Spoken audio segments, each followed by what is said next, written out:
My father gave me importance, and he encouraged me, and he took care of me, and he called me Malala. He named me after Malala Yousafzai, who was an Afghan girl, and she at the very young age she fought against the English. Sorry to say, there was a British Anglo War. So at that time she raised her voice and told Afghans that if you don't fight here, then you would be slaves forever. So she was like a sort of Joan of Arc of Pakistan? Yes, of course. Do you want to carry on in that tradition? Yes, I want to tell people that Pashtuns are not only terrorists. Pashtuns are brave people. They are hospitable. They take care of each other, and they fight for peace, and they fight for education. Because now in the world, the image of Pashtuns means like they are terrorists and they fight, and they have fought in Afghanistan and they have become Taliban. It's not true. They are just few people who are terrorists. All other Pashtuns, they are famous for their hospitality. Pashtuns love each other. They're famous for their brotherhood and for their bravery as well. But they're not famous, are they, for women's rights and for the equality of women? Quite the opposite. Did you, though, ever feel angry or upset at the inequalities you did see around you? Women of your mother's generation, for instance, not being able to live a life outside the home as their brothers had done? Yes, I totally disagree with this fact that women are not given the same rights. Like, for example, there are so many men who can go outside, who can live their lives as they want. But when we look at women, they are inside the home, they are imprisoned in the four walls of the house, and they live there forever. Their life is just to be born, then obey the orders of father, and then the brother, and then when she's married, then she will have to obey her husband. That's her life, and then give birth to babies, and her life ends. On the day of the shooting, what was on your mind? Do you remember? I was thinking about my next paper because we were having exam that week, and the paper on the 9th of October went very well. It was of Pakistan studies, but the paper one day before was of physics. I love physics, but it was hard. So you were worrying about your exams? Yes, so I was worried about my next paper. How did you get to and from school?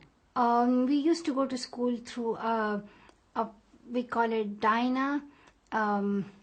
So Dyna is totally different. We don't find any Dyna here in UK. It's like a small school bus? Yes, it is like a school bus. But you don't remember anyone stopping the bus or No, I don't asking remember for you? anything. I don't remember anything.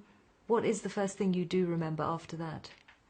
After I was shot, I have some clips in my mind of different things and different situations. But if I call it, like, I remember the last day of my school, sitting in the diner, and then waking up in Birmingham Queen Elizabeth Hospital. That's the real and true story. In those 7 days, because I was shot on the 9th of October, and I woke up I think on the 16th of October here in UK in Queen Elizabeth Hospital. But in between, in those 7 days, I had dreams, and I have pictures still in my mind. In one picture, there is a huge crowd of people, and they are all around me, and I'm lying in a stretcher, and I'm just looking for my father. Where is my father? Where is my father? And I cannot talk. I try to talk, but I can't even say a single word. And then suddenly I see my father on my left side. And when I look at him, I just tell him something, and I could also see that he tells me something, and then I just close my eyes and everything gets dark. And then I'm talking to myself that you have been shot, but then I say, how can you be dead? I thought I am dead, but then I said, like, how can you be dead? You are talking to yourself. And it was just a mixture of dreams in those 7 days. But then at last I woke up in Birmingham. But at this point, you have woken up in a foreign country, surrounded by people speaking a foreign language, with no member of your family present. How did you feel? I think when we see the darkest and the hardest situation in our life, then these things doesn't matter, because the important thing for me was having a new life and just I woke up from my dreams, and I woke up from those 7 days, and it was something, a good news for me. And I was very happy that I am alive at that time. And I saw death. That's why I was not worried about these small things like pain and having no one. How important was it to you to get back to school? Was it something you were worrying about in the UK? Going back to school was just to seeing my dream again, because I loved education, and I and I loved going to school, and I also love my books and my pens, and I also love to be at school and to talk to my friends. And so now this new school, it's the best school of Birmingham, and I am proud to be in that school. What was your first day like? I was feeling a little bit embarrassed and worried, because I didn't know how to adjust myself in this new system. But the school was quite different as compared to school in Pakistan. Here I heard that drama is also taught. They also teach us music and art. So this was something different for me, because we don't learn it in Pakistan. And as well as the students are given opportunity to speak, and here they don't punish students with a stick, and they don't hit them with a slap. So it was something new. But now, are you becoming more Western, do you think, living in Britain? No, I'm not becoming Western. I'm still following my own culture, Pashtun culture, and I'm wearing shalwar kameez and dupatta on my head, a shawl on my head, and this is our culture that we do it. And I think this Western society accept other cultures, so it's a good thing that they have accepted our dresses and we accept theirs. Is there a difference in attitudes to education in Pakistan and in the UK? Yes, that is an important question, because in Pakistan, if a girl gets the opportunity and gets a chance to go to school, it's like a good news for her, and it's a great opportunity for her.